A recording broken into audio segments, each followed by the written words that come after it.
Khatam Al-Quran berjamaah oleh ratusan siswa SMA Negeri 8 Makassar digelar di lapangan basket sekolah. Para siswa secara serentak membaca surah terakhir dalam Al-Quran secara bersama-sama sebagai tanda siswa telah khatam atau menamatkan membaca Al-Quran. Pembacaan Al-Quran serentak ini jadi puncak kegiatan mengaji bersama SMA Negeri 8 Makassar sekaligus merayakan Maulid Nabi Muhammad. Pembacaan Al-Quran pun disaksikan langsung oleh orang tua siswa.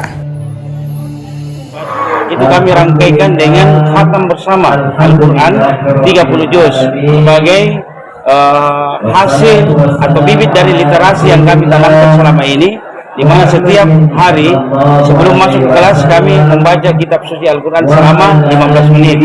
Hari ini kami tutup di juz 30 dan hari ini juga kami telah khatam.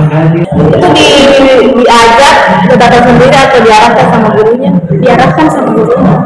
Waktu itu apa mungkin kesulitan Pak? Awal belajar itu kurang tahu.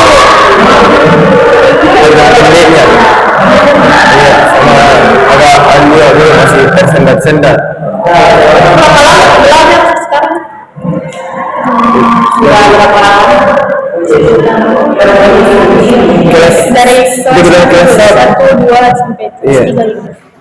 Program Baca Al-Quran ini untuk membantu siswa membaca Al-Quran.